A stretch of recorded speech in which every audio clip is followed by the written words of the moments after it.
Alright, it's an exciting day. We're going to Lowe's, which means we're getting the only truck that I own, which is the Ranchero. It's been a few weeks since I got it out. We're gonna start it up, see how it sounds, dust it off, and hit the road. Stick around.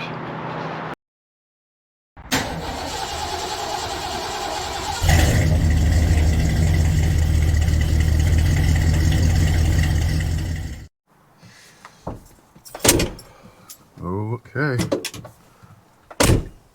let's get this party started. Like I said, it's been like 2 weeks since I started this thing. We just turned 97,000 miles. I bought it, it had 96,300. Looks like we're good to go.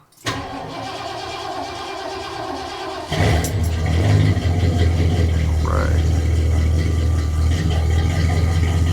What I typically do, I warm up just a bit here, then I back it out, dust it off while it warms up a little more. Got some stuff in the bed that I'm going to pull out and put back on the shelves in here. So let's do it. The lovely fasten seatbelt. Notice. Okay. You can probably see this thing is dusty. Sit here and idle for a bit while I clean the car off.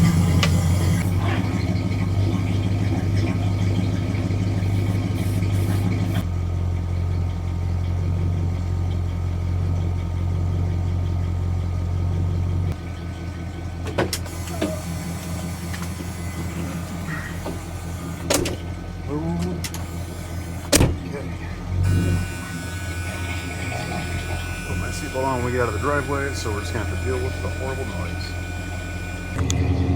Alright, like I was saying, we are just over 97,000, yes, original miles, 97,004 right now. What are these idiots doing? When I bought it, we had 96,300. So clearly I haven't gotten to drive it a whole ton. I drive it really just around town. When there's time, take it out on the weekends, bomb around, really take it to Lowe's. It's kind of funny, I use it as a truck,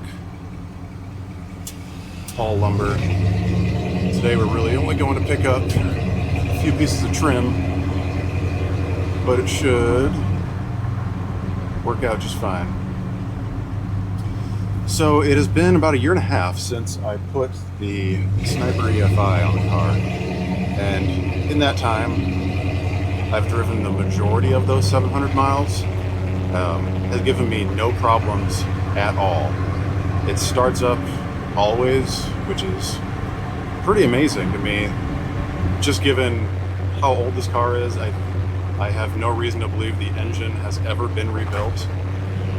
It has like a single drip of oil every week, which is fine with me. It's to be expected. Just put some cardboard under it. But it runs great. I did the obviously I did the transmission shift kit, and that has significantly improved the performance of the transmission itself. And it can cruise on the highways out here at 85.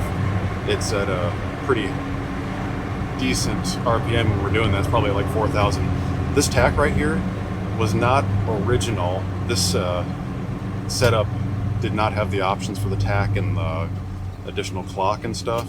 So what I did was I got a replacement blank insert for this right here, because it just came as a factory blank that unscrewed from the back. And I got this kind of period correct. It's actually from the 70s. Super Sun tack, or Sun Super Tack 2. And just put a little hole through that blank, mounted it in there, and it looks like it goes with the car. So now I can really see what kind of RPM I'm pushing when I'm going places, because I was very curious before when I was just hauling at highway speeds how much I was potentially damaging the engine.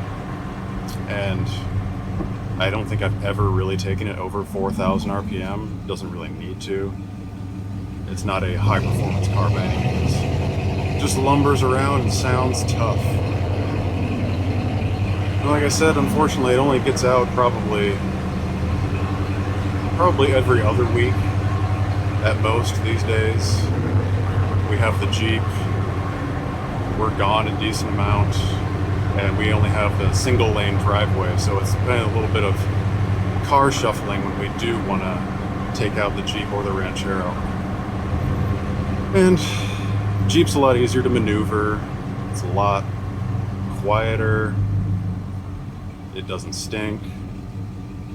Mrs. Yoder likes the Jeep more in general, so that unfortunately gets a little more time than the Ranchero does. So we're just cruising through downtown right now, going to Lowe's. I'll stop talking for a little bit and you can just listen to the engine sounds that are hopefully recording pretty well.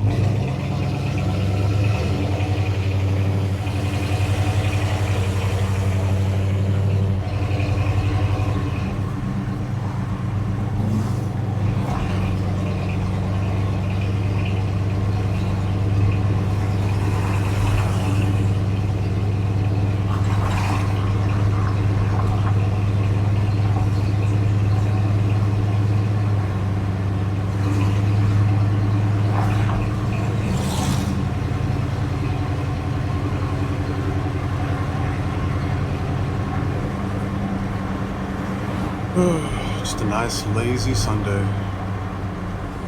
Probably gonna go get a breakfast burrito here in a moment.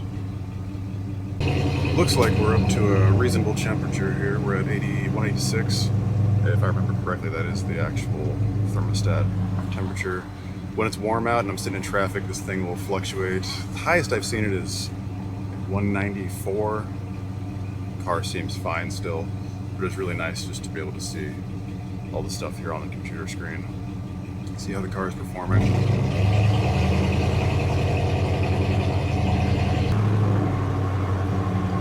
Get through these lights here and maybe get a little more aggressive with the acceleration. Although we will be going into a school zone.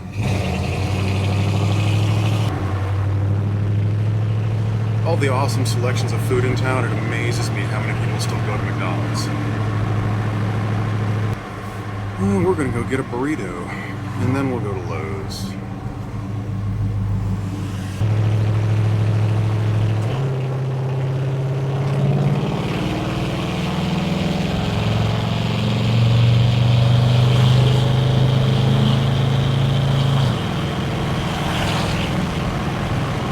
We're only going 60 there, but it sounds like we're going much faster. Now you can see here with a little bit of stop and go we're doing, we're up to 190. But once we're moving regularly, that usually levels out around 186 again. It's Mercedes for sale. In case anybody wants a generic Mercedes SUV.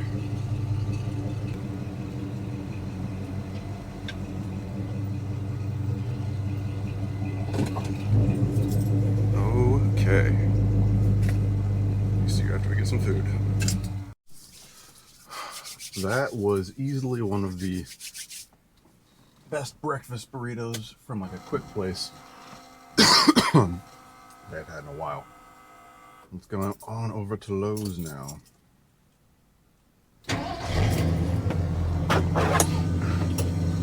It's a good example of a warm start.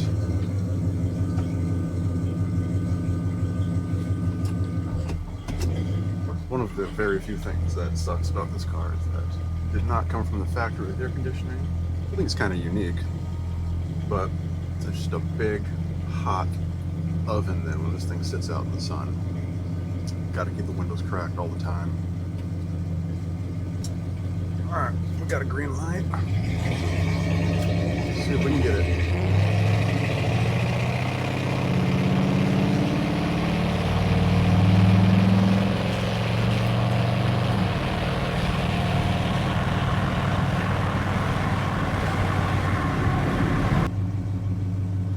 Let's just go right here.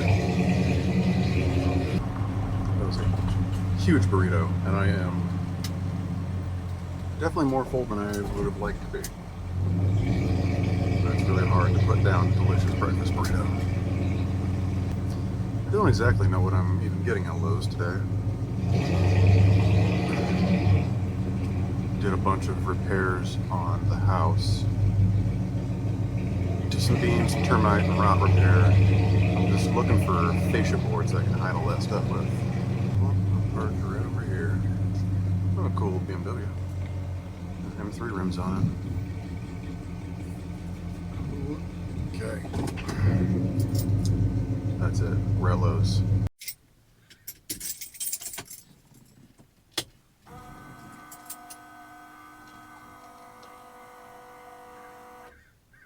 All right, start the car. You can see after it sits for a little bit, it gets a little heat soaked.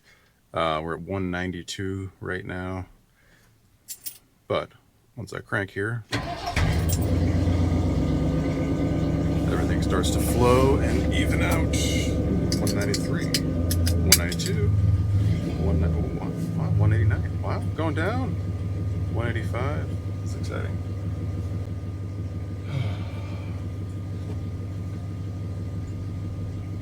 I recognize that guy. Let's go. So what all have I done to this car? Some of the first stuff I did, I replaced the door window crank knobs. They were old and destroyed and rotten. They're actually really simple to replace. Got them off Amazon for like, I don't even know, it was a couple $. I fixed the control knob for the driver's side mirror that had fallen off inside the door a long time ago. And I just screwed it back together. I had to get a little replacement retainer ring on it. But that was pretty easy too. It took a day.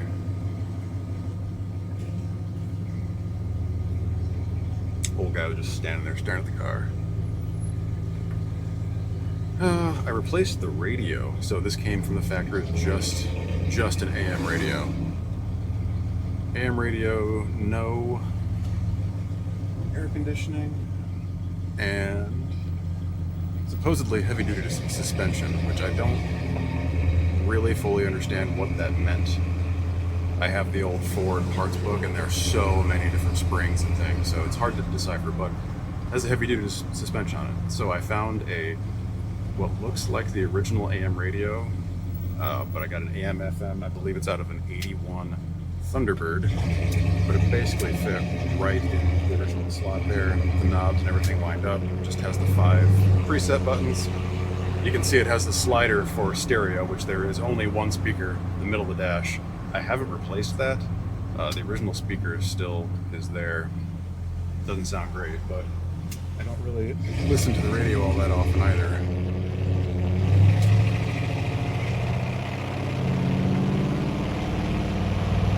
I don't think I'm going to take the highway back just because I have 2 pieces of 10-foot board sticking out the back of the car here that I do not have strapped down. 80 miles an hour hitting a bump, something could happen, could fly out, turn into a wing, and go through a car. I prefer that not happen. So we'll just cruise back through town, which is always fun. Let me see, what else have I done? Obviously, I installed the EFI system. That took, I think I bought that on Black Friday of 2022, but didn't actually start installing it until I think around the new year. And did it on the weekends. Took a lot of time. Learned a lot while doing it. Had the whole dash torn apart multiple times. Learned a lot about the wiring on the car. But now it's in, it's been flawless.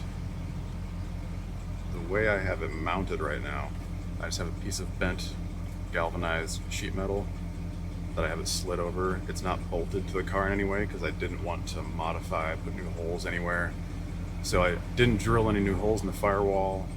I didn't drill any holes to mount this thing. I used all existing stuff. Wanted to not have to modify the car as much as possible. I would say, aside from the fact that it actually is an EFI system now, The bigger thing I had to do was routing the fuel return line. So the EVAP system doesn't exist anymore. It's still on the car, but the hose doesn't do anything. But it had a hard line. I connected to that, and that goes back into a new elbow that I drilled in the fuel filler neck. If you're curious about that, I have a series of videos on how I installed all that stuff, so go check it out. Let me know if you have any questions. I will definitely say from a drivability and reliability standpoint, the EFI system was very worth it. It was having trouble getting heat soaked just after driving around here and sitting out wherever we would go for even a couple minutes to an hour. Sorry, not heat soaked, vapor locked. And it would take a while, and I could tell that the starter was definitely getting overheated the few times that it happened, even though I was careful and only cranked for a couple seconds at a time. That actually caused the starter to lock up one day, which freaked me out, but I pulled it off. Everything spun freely, hooked it up to the battery, engaged, so it's all good. But I think that was one of the biggest things that made me decide, yeah, I need to put EFI on this. This car just wasn't drivable the way it was. You can probably see the water temperature gauge right here at the top.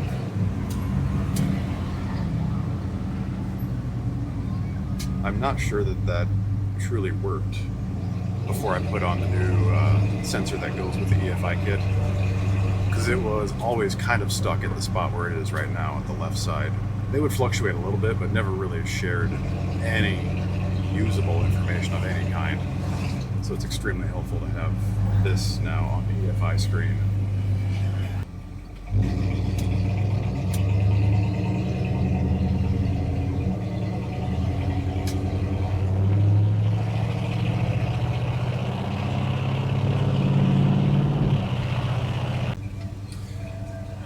Other than a little bit of work I've done to make the car more drivable, there have been no actual problems with it.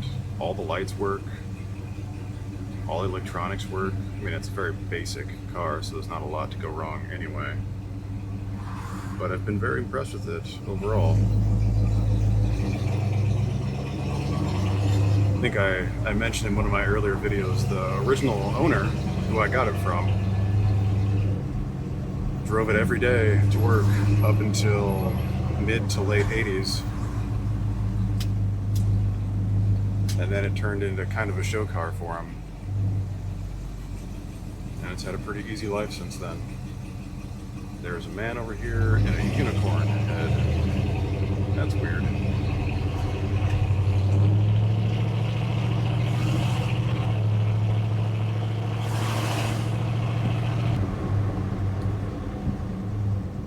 Part of putting the EFI on with the new throttle body had a different linkage, so I had to slightly modify the kickdown for the transmission, but it does still work. But in normal driving, I just shift manually if I want to shift down, because you have to almost floor it, and I don't really like abusing it that way.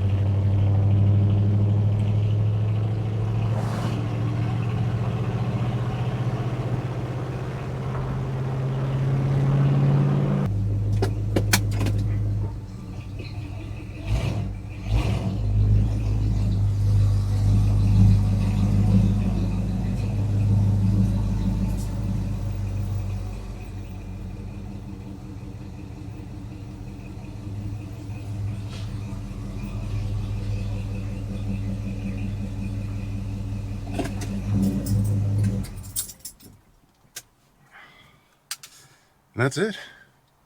Thanks for coming along. Hope you enjoyed it.